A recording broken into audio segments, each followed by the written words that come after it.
Hi guys, this is Mark Black, and this is Mark Teaches Music, and this is Promethean Studios Winter uh, Music Seminars, and this seminar is Seven Deadly Practices.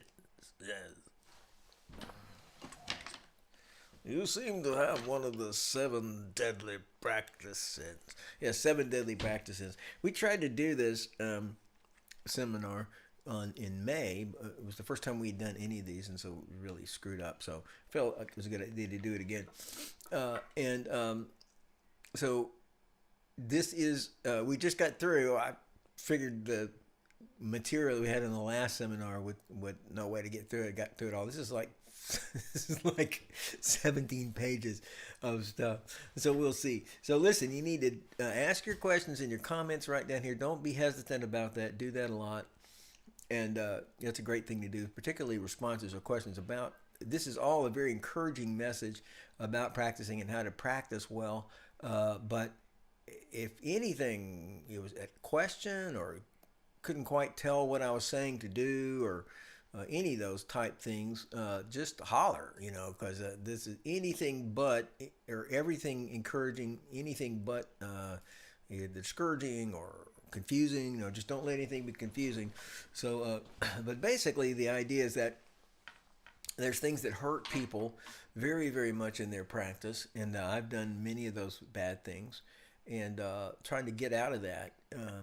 And the problem with so many things in music is that they are natural things. You're doing some of the things, many of the things we do, naturally we do them, and they are helping us. We're doing something quote unquote natural and it's helping us. But some of the things hurt us that we do naturally, like the way you hold your left hand on the guitar. For example, is not the way you naturally hold the neck, is not the way you need to hold your neck because you're not holding a neck. You're holding, and I got this guitar, nobody will ever get away from me. But rather, you're saying, wait, I got to move my fingers up and down this thing, So, anyway, like I said, majority of things work for us, some things work against us, and so we're looking for good habits and things that make us practice. This is not, it's 100% not boring. It's actually like the life and death and the power of practicing. So, anyway, so here I am. In the description here is the handout, which I'd either print out or definitely print out when we're done for sure. If you don't look at it now, so that you can have all the ideas we're talking about. So there's two meanings, easily two meanings for practicing. And number one is how much time I spend with my music. And the second would be the work part of my practice.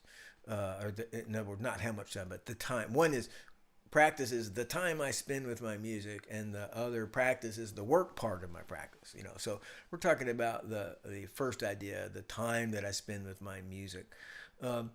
So the first sin, and it is a sin, it is harming you. And that is, I've taught many, many students through the years, and most of them, including myself when I was in lessons, is that most everybody comes to the thought process, and it's sort of like this. It's like, I'm taking lessons, and I love music, and I got a great teacher, and it's going to be great, and I'm going to learn, and I'm going to do what I love in music, and it's going to be awesome. And how I wish that were true, and it could be true for everybody. Uh, Unfortunately, though, only about 1 out of 10 or 1 out of 20 people who try to become musicians actually become musicians. And so, just to say, I count a musician is if you can play or sing without people worrying about you messing up. Doesn't mean you don't think you're going to mess up, but the people listening think that was pretty cool. Not amazing, just solid, yeah. Then you're a musician. So lots of people, lots and lots and lots of people can be musicians. So, but only about 1 in 10, 1 in 20 of people who try to become musicians become musicians. And people try and they fail and they get discouraged. They get busy. They decide they just weren't cut out for it because they didn't see results quick enough.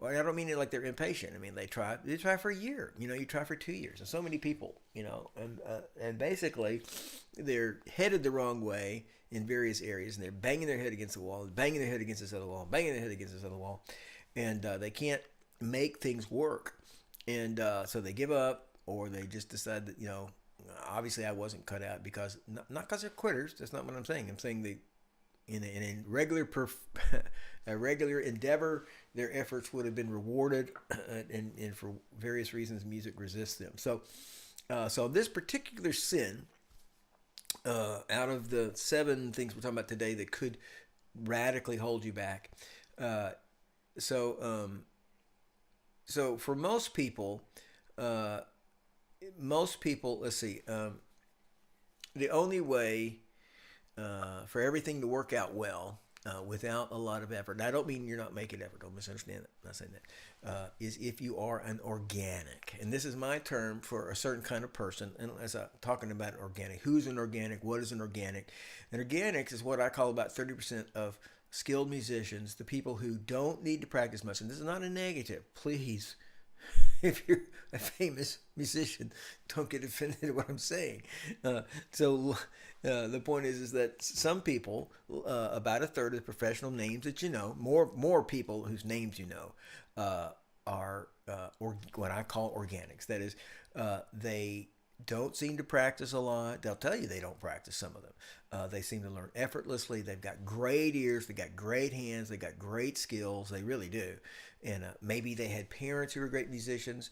They play the lick the first time they hear it. They sing the song better than the original. First try. Many of them were doing great music when they're 10, they're 12, they're 15, and lots of organics. This is, again, my term. Lots of organics can't explain how they do the great things they do. They can't. I watched Tony Rice, great musician who's no longer with us, and many other people, not just him. And people say things like, "I play bluer, man." Watch Tony Rice. I forgot what's his name. He does a bunch of the folk videos. Anyway, the guy's trying to get him to tell us how to practice, and he goes, well, how do you do? You had to work on it again. Tony Rice, he says, well, if I had to do it again, I'd get in there and work shit on it. It's like, well, thanks. We want to know exactly what scales you're playing. We want to know, did you use a metronome? We want to know all these details. So they'll say, just go with the flow. They'll say, I just do it. I just get in there and do it. Just go for it. Or express yourself. So for various reasons, they make really, really great music with very little effort. They're very awesome, and they're sort of the stereotype musician, packed with giftings and talents, masterful and eccentric. It's like, whatever. They just come in to do it. People admire them and aspire to be like them. And a lot of people base their personal practice and output on what an organic does. I'm looking over here for questions and comments, suckers. So put your questions and comments in here. So lots of people base their approach, not consciously probably, but subconsciously, on what an organic does. And so if you're an organic, you don't have to practice or work much, or so you don't have to understand so much. At least the work doesn't seem to take as much personal energy. And it sounds awesome. You get great results, but you don't work as much. I'm not thinking anything like laziness. The point is, those people would play greatly, pretty much as much time as most people would practice. So here's my personal test to see if you're an organic, if you're a natural. If you're an organic, if you've been practicing, actually playing, spending time perfecting your music about 4 hours a week, and you've done that for a year or so, about 4 hours a week for a year or so, and you're not pretty awesome, then you're not an organic. Because an organic would be, right off the bat, we would see them with results with that's not a lot of practice. 4 hours a week is not a lot of practice, but that's a good starter practice, a good hunk of practice. And an organic would be like, man, we're seeing, wow, that person's doing pretty good. So if you've been practicing, to say it again, if you've been practicing 4 hours a week and you've been doing that for 2 or 3 years and being pretty consistent with it, and you're not pretty amazing, you're not an organic. And you must approach learning your music, and here's my point, differently than they do, because organics show up as amazing from the beginning, within a few weeks or a few months. And So if that's not you, if that you tried that or done that and you haven't seen those results, then you're not. Hey, Jeffrey, then you're not an organic. And so here's some good news. Most people who are professional musicians or great musicians, professional and great musicians, most people who are great musicians are not organics either. And the majority of musicians aren't organics. They aren't naturals, even though organics get most of the attention. Again, there's no negative contained here about being Mark Black's word an organic. So let's call the other kind of musician, which is us, including me, let's call us inorganics. We're not naturals, you know. So we're musicians and soon to be musicians. Our musical victories don't come as naturally. So there's two kinds of great musicians, just as a statement. There's organics, people who are doing things sort of naturally, sort of from birth, from the womb. And then there's other people, again, the majority of great musicians, simple majority, say 50, 60%, are inorganic. So they're not naturals. They're working on things. So how do these other people, which I count myself an inorganic, these great and good musicians, how do they become good and great? So they work and absorb and master keys to music in addition to the natural ones that organic musicians do naturally. I'm still looking for comments. Thank you, Jeffrey, for saying the peace sign and the guitar. So take a look at this. How do inorganics become great? So let's take a look at this picture. Let me get it all set up. Let's see if I can do that. Oh, that looks pretty good. All right, take a look at this. Now, you can look at this. This is on your handout if you saw it, and I believe you can read it since if you're on a computer, you can see it. And I want you to see those different aspects. There's your goals, artistic skills, work, how much you work, how smart you are, your oral skills, your instruction and input, your performing skills, your physical skills, your temperament. All these things are the engine of musical greatness. Wait, I want you to be able to see me when I do that. Let me turn that off. The engine of musical greatness. Okay, I'm going to turn that back on now. Get you one more time to see it. The engine of musical greatness. Yes, there it is. So these are various factors. There's probably more factors than that. But that's a good factor. And it's like these things are working together to make great musicians. Now, and I'm going to move off of that now because then if you'd read that, then you become amazing and you wouldn't need me to help you. So, so there are all those factors. And again, if you have the handout, it's on your handout. So these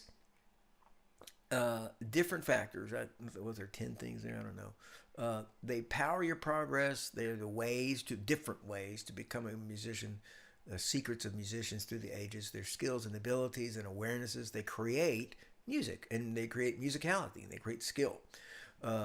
Each one can be a part of being awesome. And you'll notice on that picture, the gears were different sizes. Now, there was not a correlation like brains are only this important and physical skills is important and, like that.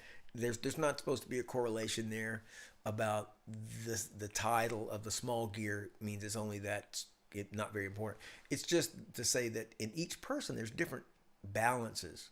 So one person is practicing their head off and to stay up where they need to be, and somebody else really smart or they got just a great teacher who cuts through crap and just gets them where they need to be and various things. And so as we're thinking of all the things we're trying to do to be a great musician, a good musician, actually a musician, and not just somebody who's hanging around.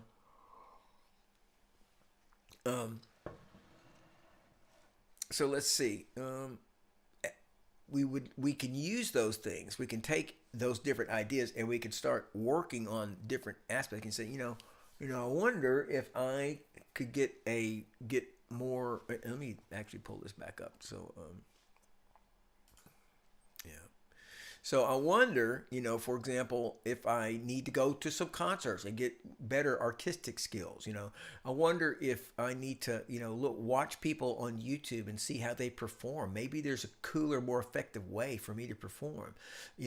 Maybe that book I bought in 1965 is not the best way for me to learn. Maybe there's a better way, or whatever. Maybe I need to do more ear training. And I'm not saying any specific thing, although I'm saying looking at all of these things are very useful, relatable, necessary things, and some on each of us we're spending some things more. We have some things more than others, and then we also are could like there's more potential. You only practice an hour a week. Guess what? You should work more and make this work gear better. No, no. Yes, you may have to practice more.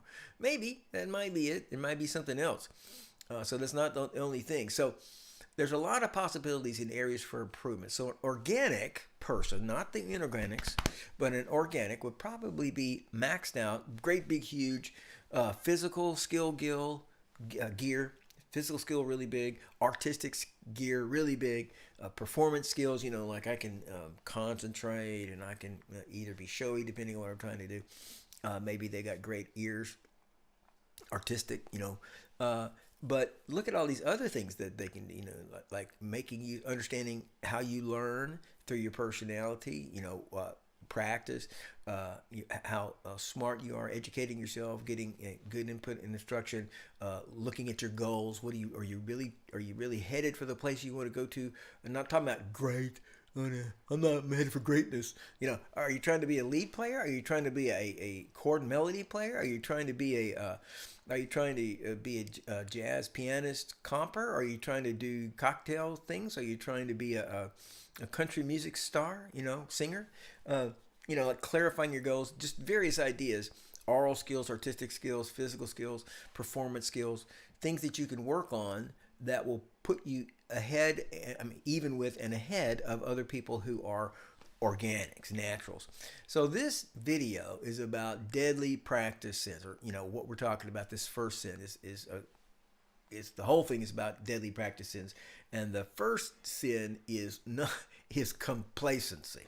The first sin is complacency, which means, for our purposes, means being unaware of upcoming trouble. So a person is complacent when they're unaware of the fact that there's trouble afoot. And so complacency, taking it for granted you'll grow if you just put in enough time, if you just watch some videos, if you just take some lessons, the feeling that it's all going to work out, like that little kid, I'm taking lessons and I'm working on music, and so for many, many aspiring musicians and singers and instrumentalists, it actually doesn't become so. And so you may say, I'm not complacent, but look at your growth rate. Now, of course, we get, no matter, it's a joke, but I'll leave it alone. You could practice 10 hours a day and still be like, oh my gosh, I wish I had another 6 hours to practice. It's literally, music is that big, that wonderful, So not trying, there's zero guilt trip here. What we're talking about, though, is that look at what you are doing and what you would like to do and see in your success, and see, to yourself, are you learning as fast as you could? Are you learning as fast as you wanted to? These kind of words. So remember that work and practice times are not, they're just one. Work is one, and practice time, well, I guess the same thing. Work and practice time are one of many areas that we can look at. So it's not the only thing at all. So, have you spent, 6 months or a year in the same place? Are you thinking like an organic? It'd just be like, just play. I'm just going to play and it's going to be okay. Or are you noticing, well, I'm actually not one of those people. I'm one of these people that has got to discover alternative tools, which are time-honored, correct, right, huzzah tools to become a great musician. So you need to get those tools if you're not an organic, and almost everybody who's listening to the sounds of my voice is not an organic, not a natural, but somebody's going to have to work and find, look and find alternative things that they can turn up. And remember, only one of them is practice. The other ones are quite a few other things that can be amped up to make you awesome. So what are we supposed to do? And an inflection point is where we turn from one direction to another, from curving this way to curving that way. And so this can be an inflection point for you where you would stop and look at your music. This is, deadly sin number one, that you would say, wait a minute, I'm complacent. I'm just assuming, hoping that things are going to be good, and it's all going to be good. And so you should take charge of your musical effort, and you should demand a return on your time in your life and ensure that you're progressing regularly and consistently. And I don't mean nobody, including me. Uh, I think that you can look in on a monthly level, you should be able to say, I see progress. Now, if you look at multiple things you're doing, I'm doing this exercise and this scale and this song and this arpeggio and this lick and, these things I'm doing, and I'm working on my voice this way. And so if you're looking at multiple things you do on a weekly basis, you would be able to say, well, this didn't do too good and this didn't do too good, but that, I can see that, and this too, and definitely on a monthly basis, you should be able to say, I can see how I'm improving, so can you change things to make your growth rate change? Can you do things? Can you do in 2 or 3 months what's been taking you a year to do? Then start doing them. Figure out what they are. Talk with people. Either get some help or talk with people, give you ideas, and start doing those things and see if you can get things to start working. Step out of complacency. Stop working and thinking like an organic. It's going to work out. I'm going to be able to do this. I'm just playing, and start thinking like an inorganic, someone who finds ways to grow no matter what.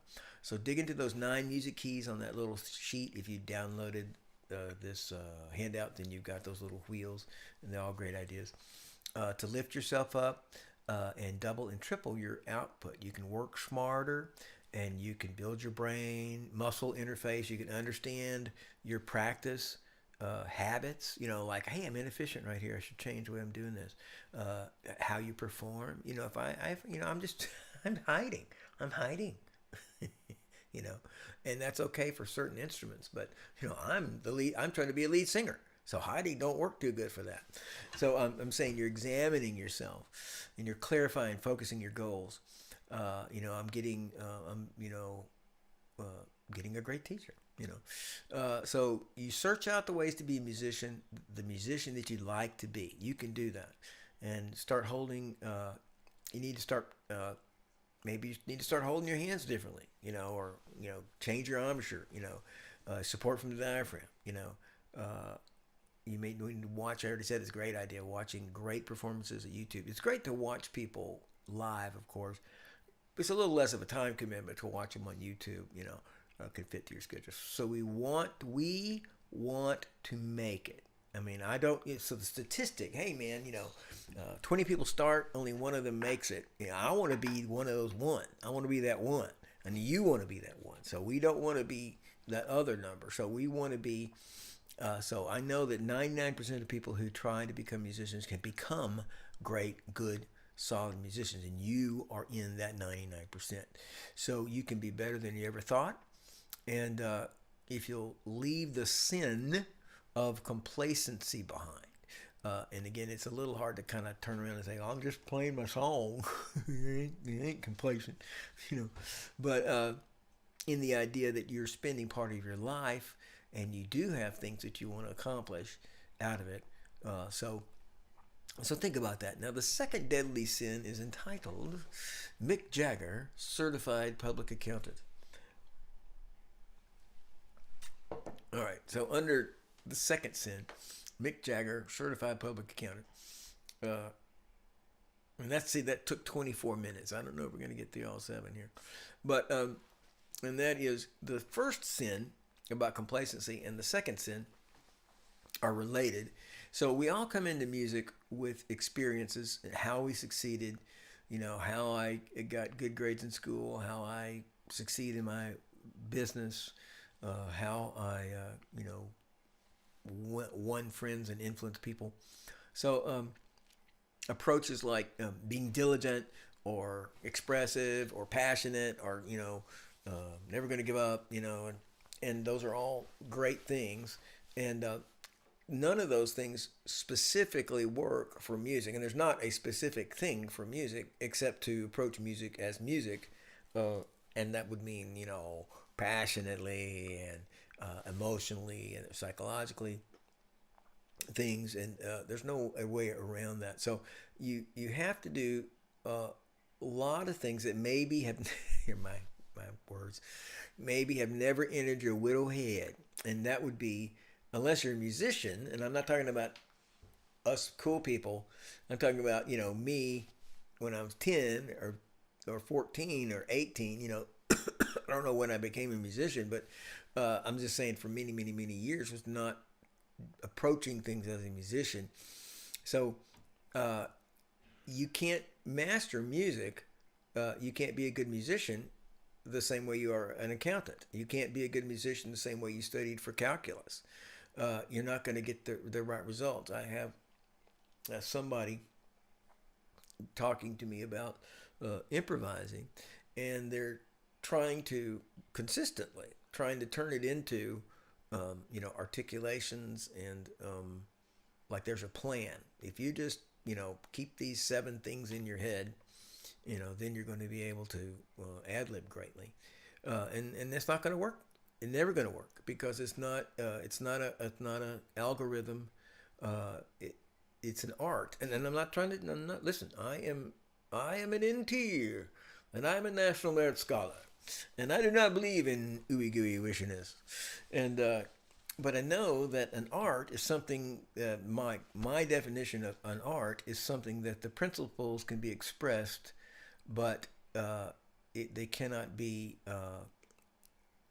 You can express the principles, but when you go to make art, you have to work on them, and there's no exact formula. A craft is something you can do explicitly, like from the pattern, but music is not a craft. Music is an art. So you get up there and you do all the principles, and then the fact that it becomes beautiful and amazing and the most amazing, the powerful, make you cry, make you jump around, make you proud, that comes from something else, and it's not. It is certainly God, but from a non-Christian standpoint, it is not definable. It leads up to by those principles, but the actual doing of it in the final analysis is you becoming cool, you becoming artistic.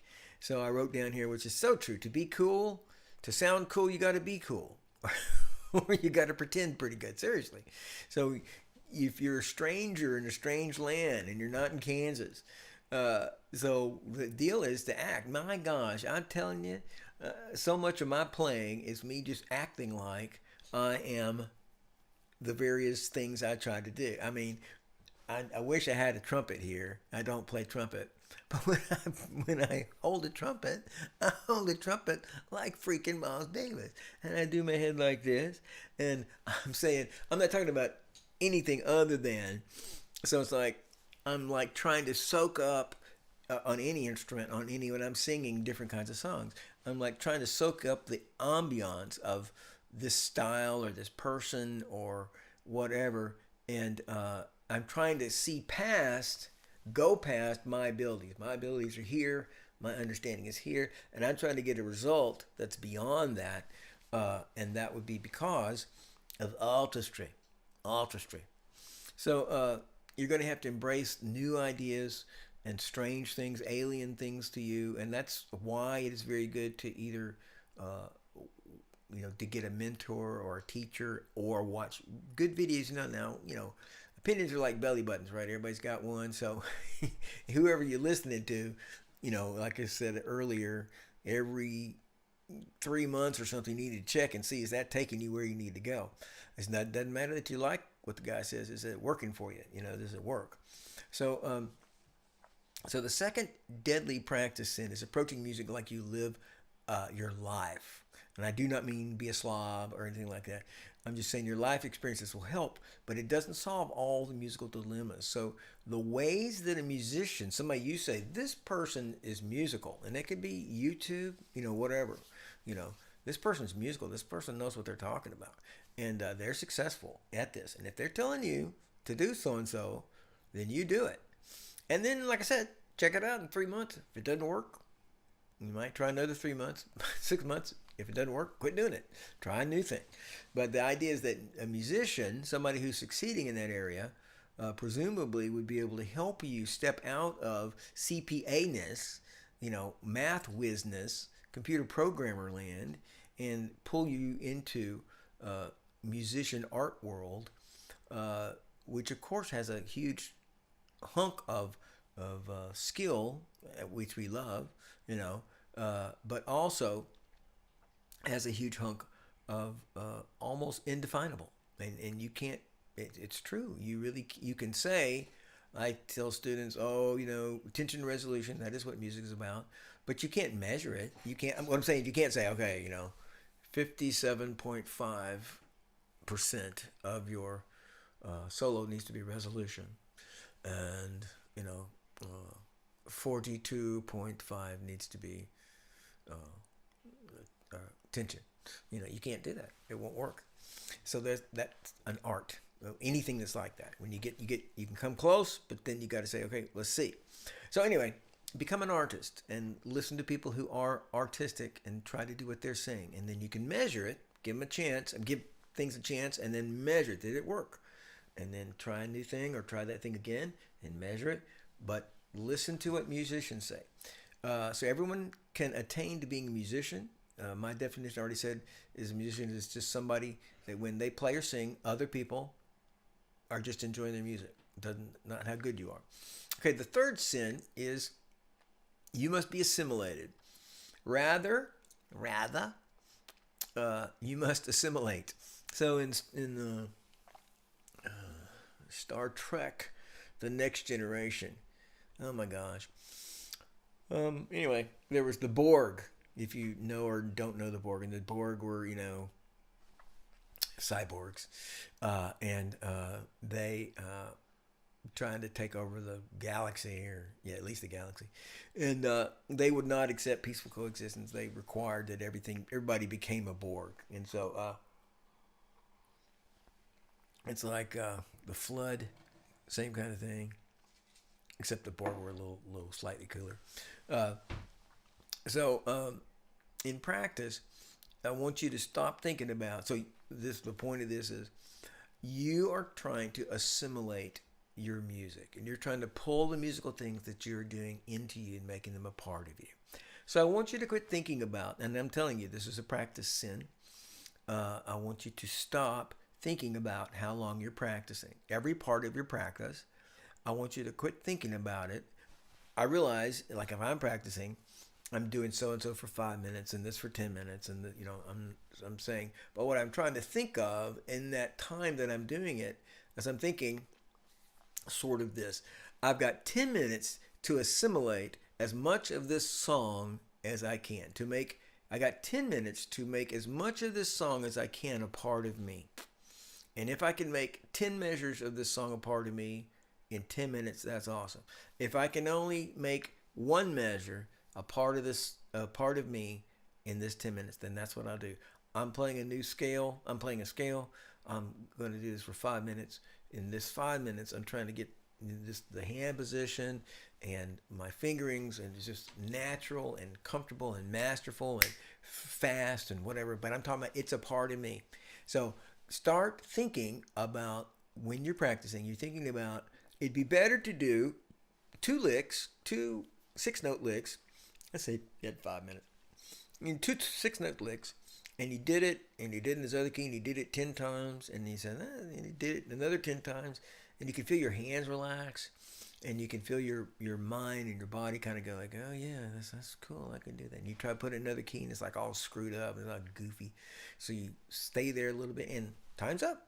You're like, well, I got the original key, and I don't think I have it yet, but I assimilated some. I'm just saying, you turn your thinking from the amount of time, it's been 35 minutes, I'm sure I accomplished a lot, to, and I'm not talking about more time, although time is always great, but I'm talking about your thinking is, how much did I make a part of me today?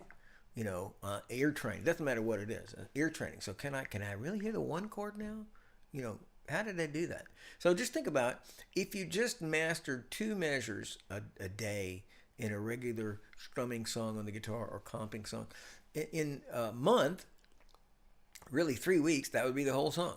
You know, if you just master two measures a day, as I say, a day, yeah, two measures a day, the song would be done. And it wouldn't just be good; it would be like, hey, I can do this song. So you play the world's hardest lick and you assimilate that becomes a part of you. That's forever in your skill set. You know, you'll hear somebody like Rick Beato, but he's great, but by no means, you know, this is true.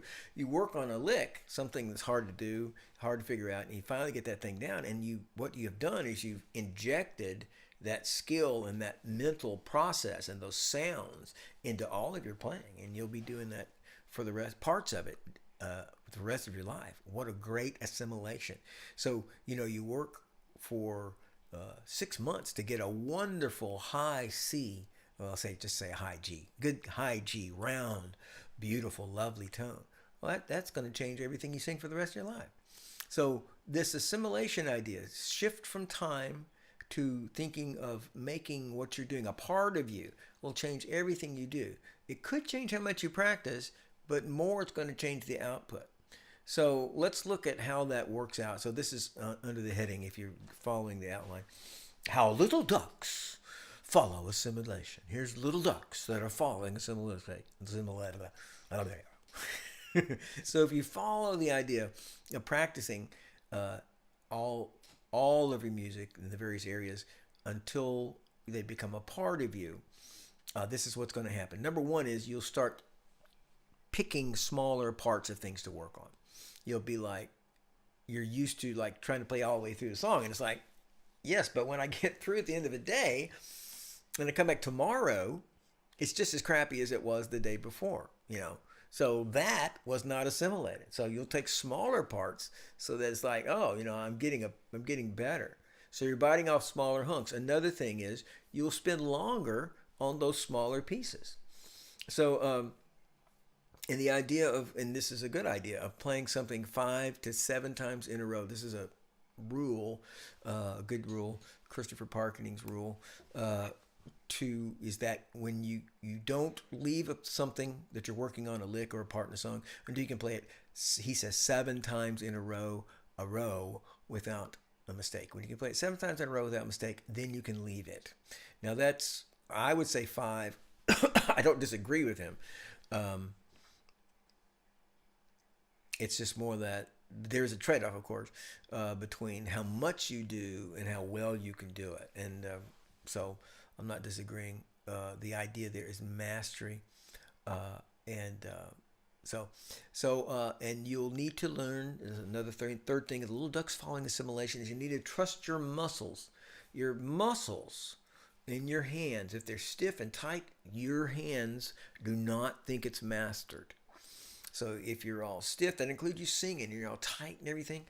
So no matter what you think up here, your body's saying, no, we don't got it, you know. So you want to stay there until you start relaxing, physically relaxing. That's your body saying, yeah, I can do this. And another thing is to try and consciously relax your muscles. You'll play faster.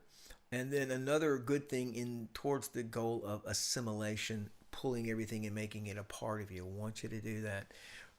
Is try to work on songs, work them up to speeds that are about 150%, 115% of what they actually are. Song's supposed to be at 100, you work it up to 115. Song's supposed to be at 150, you work it up to 170.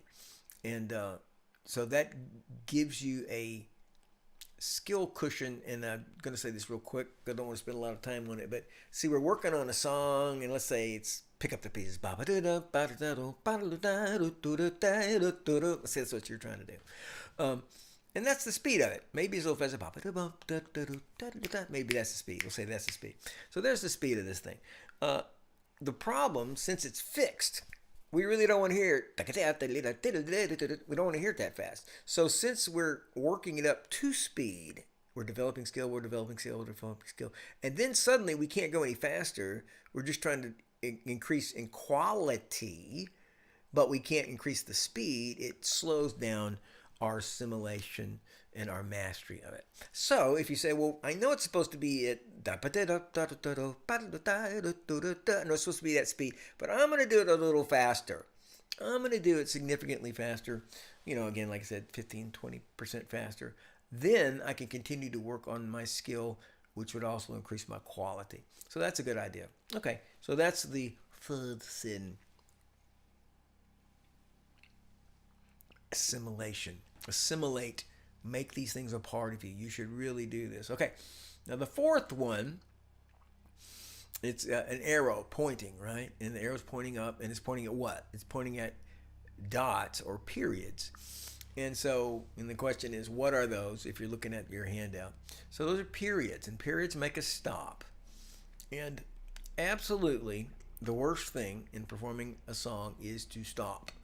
And the jazz band is doing an album or making recordings yesterday, and I was getting us to stop and restart, and they were going like, "You said we never should stop," and the difference is that we're recording, and so rather than keep a crappy recording, we can restart.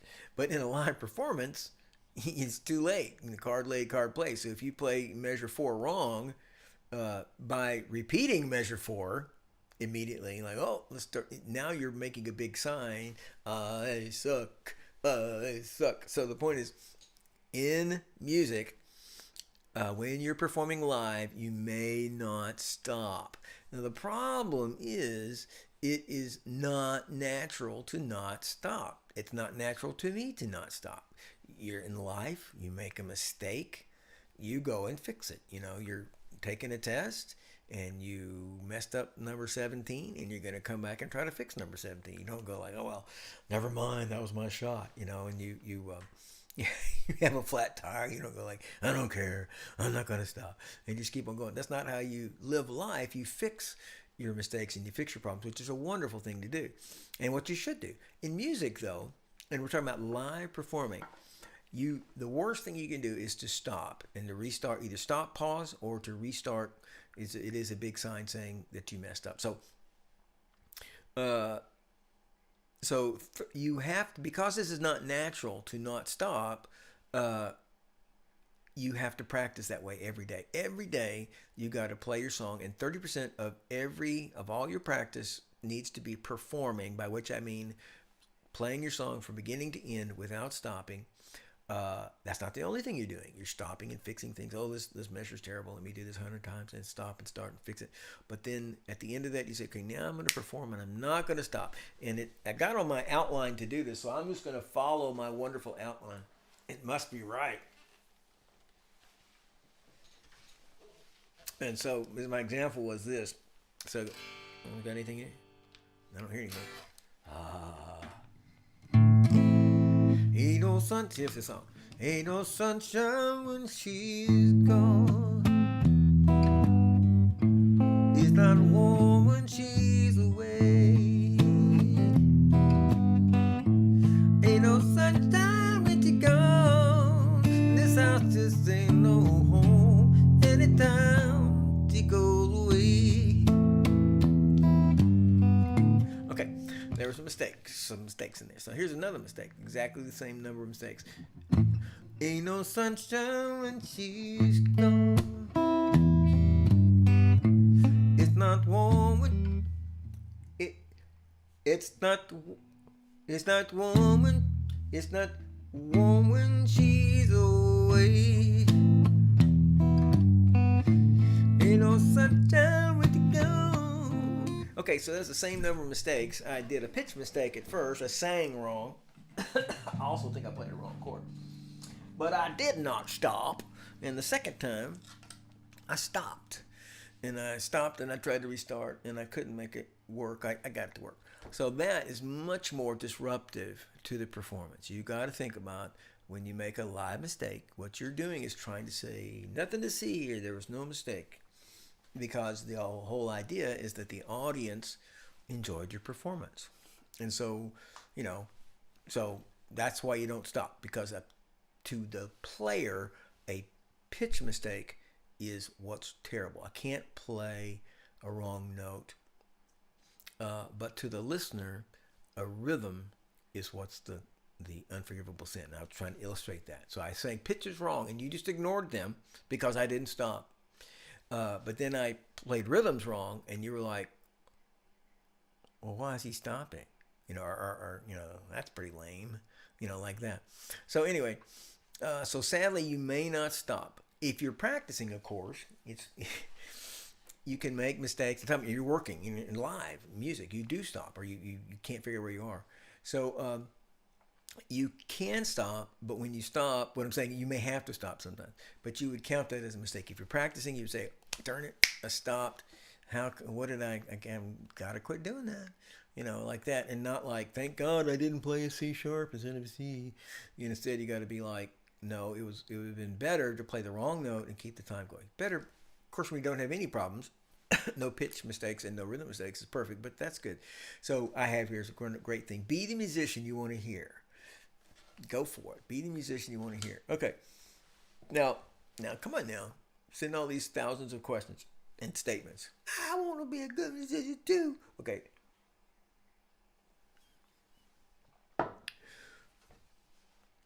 All right, so the fifth sin is landmines. Be interesting to see I think we're going to get through them all. It looks to me like it's crazy because I'm determined. Okay, so the worst way to practice is the way so many people practice. It's fascinating to see it happen again and again and again and again and again and again and again. People do this. So there's basically two ways that you need to be practicing. I am not Richard Nixon. Two ways. And number one is this is your time when you're working on your music. You either do one or two things. This is correct. You either perform. You go straight through, trying to not stop. That's the goal. What are you working on? You're working on not stopping. You're working on putting everything together. You're working on incorporating these hard parts with these easy parts, getting it all, the big picture. That's your performance. That should be about a third of your practice time on a song. The other thing you're doing, which is totally wonderful, and you are practicing or repeating, and that should be 2/3 of your practice time on a specific song. And you stop, and you just do this one measure 800 times, and you do this section 3,000 times, and you figure out, oh, I should do this with my second finger, and you're like, oh, I should use the T-tonguing, and then, oh, I'm going to do that in the head voice. And so you're stopping and thinking, and you're just deconstructing the whole song. So you got two things to do. You either are working on playing the whole thing, or you're working on fixing all the details. Both are absolutely necessary. So this is how most people practice. They play their song start playing their song, and they get 20 seconds into it, and then they make a mistake. They hit a problem area. So they spend 2 minutes on that problem area, but they don't really fix it. They just kind of do it like 3 or 4 times. They didn't fix it. It's still just a mistake. And it's kind of like 3 or 4 or 5 times, but they didn't fix it. And then they go on, they play another 10 seconds, they hit another mistake. They do the same thing. They piddle with it, 4 or 5 times. They don't fix the mistake. They stopped, and they do that. And then they go through the song. They maybe do that 6, 8 times. They stopped, 4, 5, 6 times. They didn't fix any of the mistakes, and they also didn't perform. So our 2 goals in practicing, either perform without stopping or fix problems exactly not what they did. And they spent 8 minutes, 10 minutes, solved no problems, developed no performance skills, and they spent, a quarter of their practice time doing that, accomplishing absolutely nothing. So they weren't Wreck-It Ralph or Fix-It Felix. They are piddling Paul. That's just you piddling away with your practice time. Piddle, piddle, piddle. So quit piddling. I never performed it. I never mastered it, but I did waste some time. So the entire time you're practicing, either fix something, measure 17, or measure 17 through 720. I don't care. Fix as much as you can. Fix things or perform things. Don't stop. Play it, And by the way, if you need what I'm telling you to perform, I'll show you a triangle I've made. But when you're working on a song, you can do it the correct speed, you can do it the full length, and you can do it perfectly. So you have perfection, you have the speed, and you have the length. And as you're working on the song, you can take any two of those. You can work on doing it the right speed, but only a little part of it. You can say, I'm going to do the entire song, but I'm going to do it slowly. And I can't think of what all the, there's those combinations. There's three combinations. So anyway, so what I'm saying, for example, to play and not stop, and let's say you're trying to do the whole song, you may need to do it slow. And that's fine. That's fine. Also, when I say to perform the entire song, I just want to say if you're doing a new song, let's say you're doing a new song, let's say you're doing let's playing and sing on the piano, sing the song, you've got 5 pages, you just got the song. Let's just say performing the whole song may be just playing the first, it's whatever you can do right now. So it may be just the first page or two. So just because a song is 17 pages doesn't mean I'm saying to perform 17 pages. I'm saying whatever you've worked on and can do, 3 pages, 1 page, half a page. It's like, well, do that as your performance. Now I'm performing 12 measures, because that's all I can do. So that's not a problem. So when you're practicing, back to this thing about about landmines, when you leave these mistakes in and you have not perfected them, they are a landmine. So, and I talked about the one before, I talked about do it until you feel your muscles relax and you feel everything. And so if you do not perfect these problems, you're going to be playing for people, and underneath is this, I don't really know measure 12 that well. And whether you're thinking that or not, and it's not that well. And so here you are, a little nervous, a little under pressure, and that measure 12 is going to explode in front of you, and you've forgotten all about it because you never actually perfected it. So do not piddle, do not be a piddling Paul, but be a fix-it Felix. By which I'm saying either perform, I'm working on getting the whole thing, or practice, I'm working on perfecting this and perfecting this and perfecting this. One of the two, but do not piddle with parts of it and don't really finish. Now, of course, that does not apply to something, or it does apply, but there may be certainly days. You may have a section in a song you work on for 2 weeks, that it's like, my gosh, this, any great piece or many great pieces have very problematic sections that aren't, they're not just, I don't know if you know this or not, but in every literature, for every instrument, the flute or the sax or the guitar or classical guitar or whatever, there is virtuoso literature that is specifically made for the top players in the world, and it's like, the point is, I'm saying it to say, so there's could be things that are really, really hard, and some things that are impossible unless you are a virtuoso player. By which I say, when you hit something that's very hard to do, I'm saying it's all right that it takes a while to do it, maybe more than a day, maybe more than a week. It's all right. As long as you're working on it, it's okay. Okay, so that idea, don't leave those mistakes in there. Get rid of them so they're not landmines to hit you up, hurt you when you all happy about your music. All right, now, the brain in a jar, number 6. All right. Practice mistake number 6. 6 deadly sins. No, it's 7. This is number 6. So, there's more information in a good music book, a book of instruction about music, than you can assimilate. Remember talking about assimilating, making a part of you. There's more information in a good book, instruction book about music than you'll get in 500 hours of practicing. Then you'll assimilate, master. So what I'm getting at is the difference between your brain and using it in real music. Not saying that book is not, book may have, the point is, if that world's greatest book, it's got 25 amazing concepts in it. So you may intellectually get all 25 in an hour, but you ain't going to be able to put to use and make those 25 concepts a part of you without a lot of practical work, real work. So music is about the ear, first thing. It's about hearing. And it takes physical skill to make it sound great, and your brain is kind of ramrodding it. So do not approach music as an intellectual exercise. music has intellectual inflection points, like we were talking about earlier, places where you go, hey, I'm not standing right. I bet if I did this with my body, I could sing better. Uh, Places where you change because you read something or somebody told you something. Uh, but music is only a little bit about the brain and more about first skill, but then the result is beauty, energy, power, excitement, and that includes classical music and orchestral music. Um, and you don't have any music on your phone that you say these guys are so smart. These guys are so correct. This is the most accurate music I've ever heard in my life. I've got to get other people to listen to this. You're not doing that. Nobody's doing that. It's because it's powerful, it's precise, it's beautiful, it makes you cry, it makes you laugh. It doesn't. There is no arguing this point. Although people may, and you may, which is totally fine. You could say, I don't care if you say it's an emotional thing.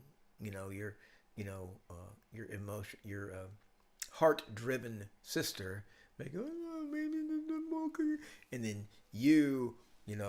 Brainiac may say it deals in great pathos and makes me, you know. So it's okay if you describe it psychologically, or you describe it emotionally. It's okay either one. What we're talking about is your music has to transcend the mechanics of it, and it's got to sound emotional. So emotional, psychological, same thing as far as I'm concerned. I don't care how you say that. So you should start doing things like in your playing. I'm telling you should do this. That's a straight up fact. Try it for 3 months. Try it for 6 months. See if it doesn't help. Start physically moving when you sing and play. Start enjoying, emoting when you do your music. That's why you love music. So try to pour. Again, I don't care if you're thinking of it, this is a sad song, I'm going to try to put as much sadness in it, and somebody else will say, I'm going to make this so sad and I'm feeling sad, and la la la. I don't care which one it is. The idea is whatever that song is about, and that could be the coolest song, let's say, one of my favorite songs is Jessica by the Allman Brothers.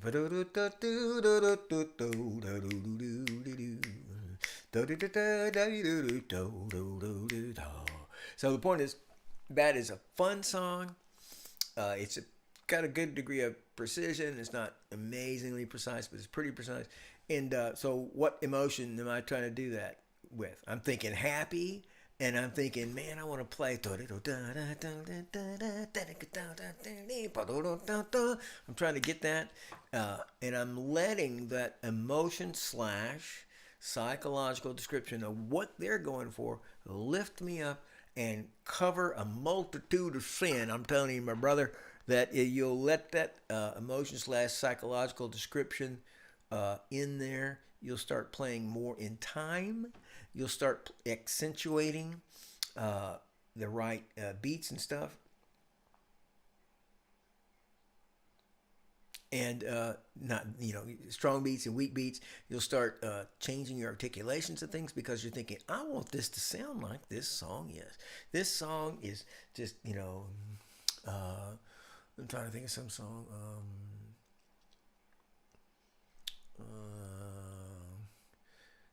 It's just what's popped in my head. Lasciatemi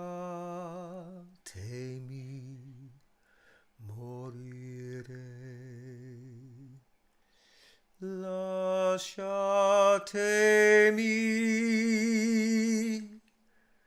morire.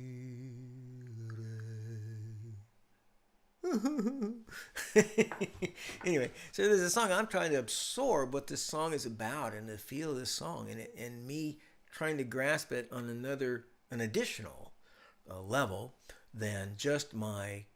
It says forte, it says crescendo, it says join these notes. That is an additional level, an additional help. So don't be a freaking brain in a jar. Be a musician, and you are, whether you ever acknowledge it, as long as you live, you are there to make people happy and sad, and including if that person is you. That is why you're there. Doesn't matter if you like it. Doesn't matter if you agree with it. It's absolutely what is going on. And like I said a second ago, It doesn't matter if you like it, it's still what's going on.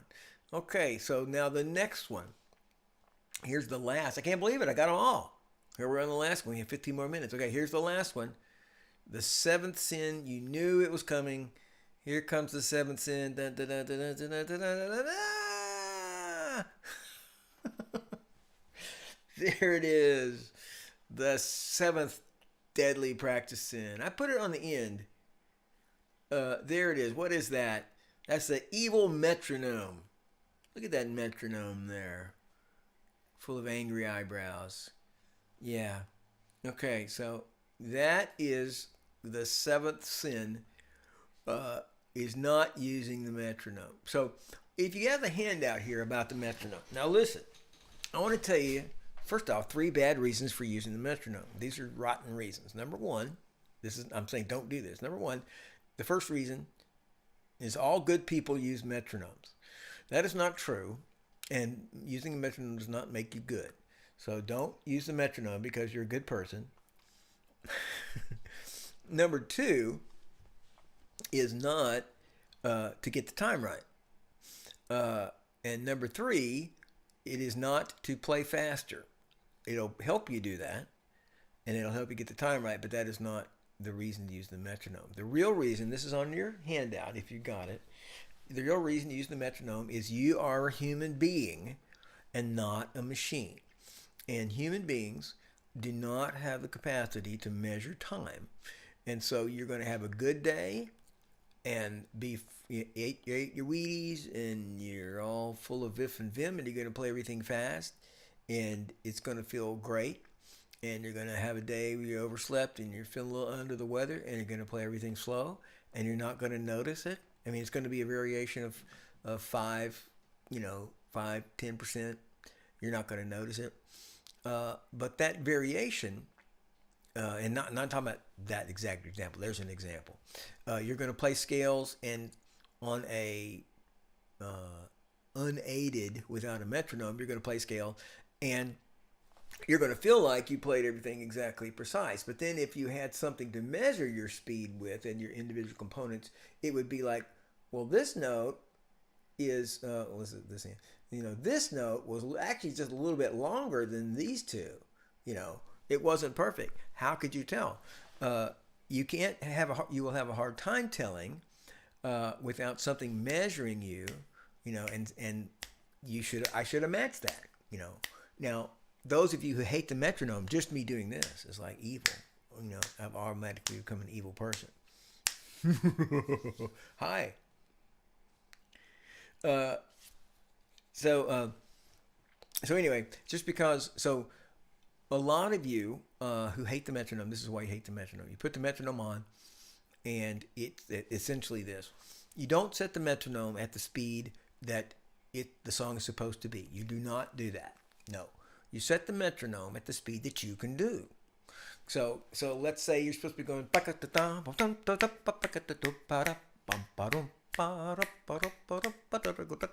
all you could do is, that's what you set the metronome at. So the metronome is to hold you to the beat you've assigned, and you put it on speed X that you can do. If you stay there at speed X that you can do until it's either perfect or it's perfect and you're bored.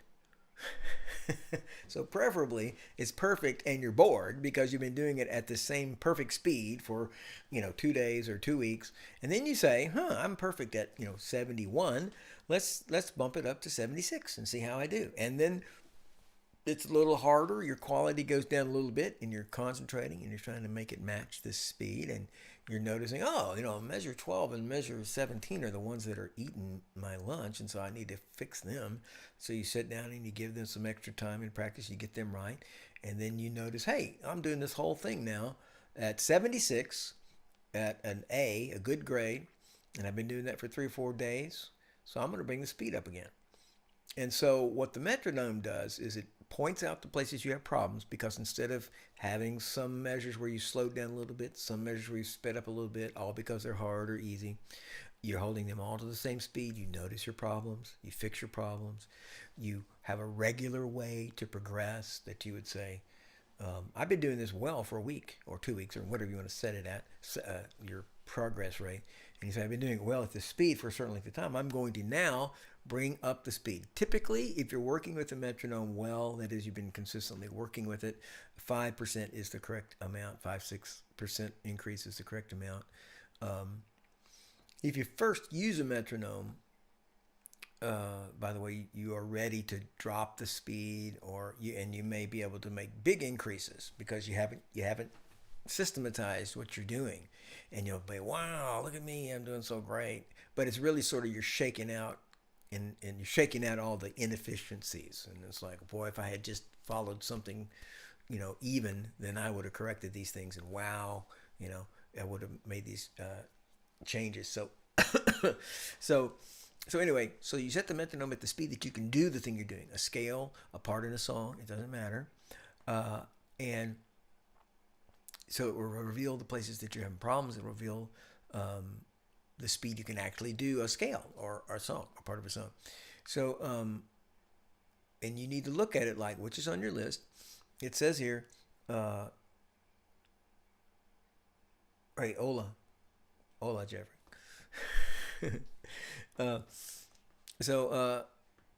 It says, which I agree with it. How would you like to get an extra 5 or 10% progress every month? Every single month, you get 5%, 10% more benefit than you would otherwise use the freaking metronome. So that means in a year, you'll be double what you would have been. Now, that's not quite true. I would put it more like 30%, something like that. Difference, better, because you used the metronome or didn't. So now I have on this sheet here. So if you can't play with the metronome, slow it down and find the speed you can play the thing and set the metronome at that speed. And then just to mention it, if you have trouble, you're really working, you should use the metronome. It is a dry exercise in counting. You need it. It's a great thing to do. But if you just can't do it, get a drum machine. And I'm talking about a program, and do not use any metronome or drum machine that you cannot set at a specific time, like 82, 83, 84. For Apple phones, a Frozen Ape has a metronome that I like the best. I'm trying to think of the name of it.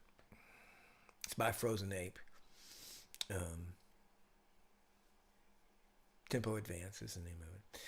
Anyway, but so don't get a metronome or a drum machine that's just like fast and slow and you can't tell, because what you need is every day for 2 weeks I've been playing this at 75, and then your body finally says, okay, I can do it at 75, and then you say, cool, let's do it at 80. So if that time is varying because of your metronome, it's just hurting you more than anything. Okay, now so the metronome is better and better for you because it's basically requiring you to do everything, But if you really just can't follow it, try the drum machine, because it'll feel like you're in a band and playing with other people, including, classical pieces and all like that. So you just do snare and kick, cha, cha, I'm kidding. Okay, now at the end of this.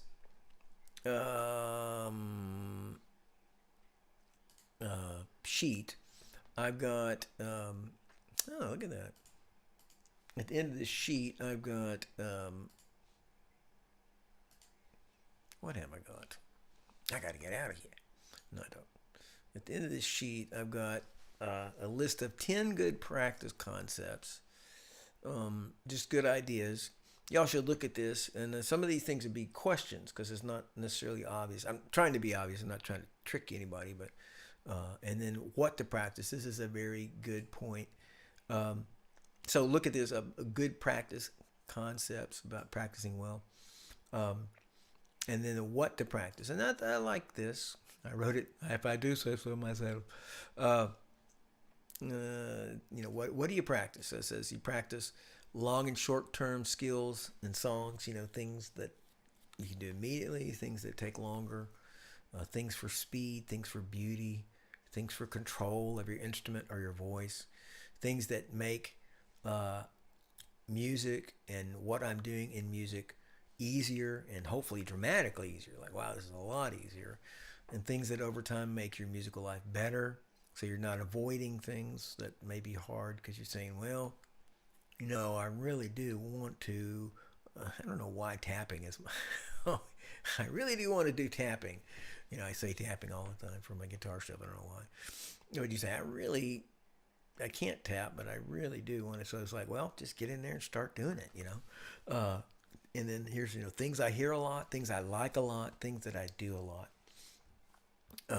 So you could look at that and have some ideas. Now look, uh, so I am done with that. If anybody has any questions about all the things we talked about, so the point was 7 deadly practice sins, things that mess us up, and the list is being complacent and not realizing that you're going to have to do, and I have to do. I have to discover things that make me. Oh, I didn't realize that was happening. Let me make that stop. Uh, there. so so I'm going to have to find out of the many aspects of music. I have to find the things that I can add to my practice that will make me just as good as the top people.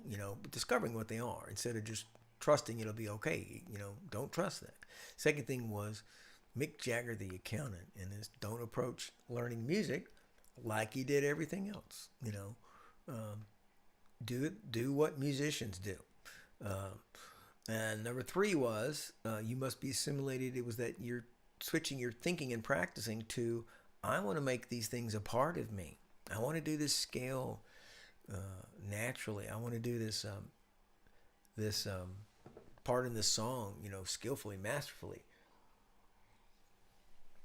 So then don't look at it like, and I'll just spend 700 years doing. No, what we're saying is each little part of this song, okay, or this thing, well, let's just take these 2 measures, and today let's see if I can get these 2 measures to be automatic.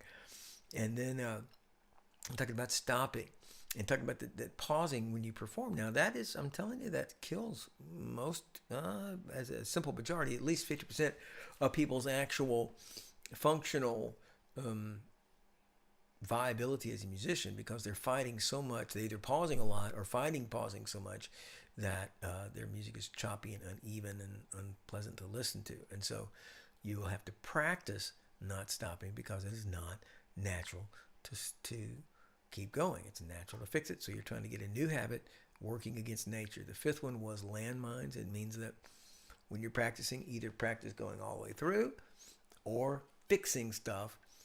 And look at the things that you leave in a song. I'm not saying you have to fix, it's Thursday. Today I have to fix my entire song. No, I'm just saying that when you're saying I'm completed this section or this part of the song, you're saying I've removed all the places that were iffy. And what's left in there is a bunch of places that are mastered, assimilated, because I don't want landmines waiting around to bite me later on. Then I touched about the brain and the jaw, in which I said, the point is put emotion, or well, I don't know what, psychology doesn't sound quite right, but either emotion, ecstatic, or this is a song full of power and life, and I'm going to reflect that, and move when you play, enjoy the song. If it's if it's an angry song, be angry.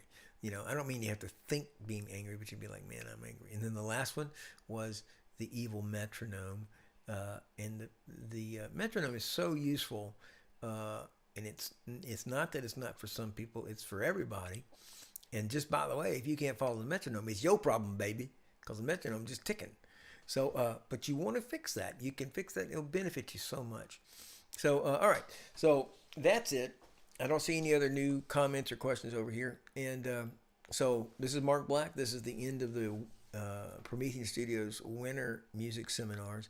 This seminar is 7 deadly practice sins, hopefully, that you will not do anymore.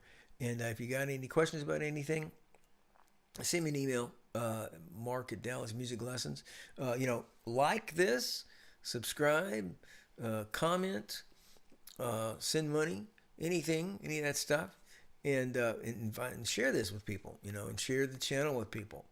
And if you're interested in lessons, go to www.dallasmusiclessons.com, uh, and there's information there about taking lessons. And you can also email me. So you guys are great. I appreciate you. Our motto is have fun and be awesome. I want you to have fun and be awesome. I know you can do it. So and then this Tuesday, and we have a improv workshop, and then Jeffrey's usually there. And this Wednesday, the improv workshop is at 7:45, and this Wednesday is a Q&A about anything at all about music, and that's at 7 o'clock. You're invited. Invite people, and have a great week. Have a great Christmas if I don't see you again. Thanks.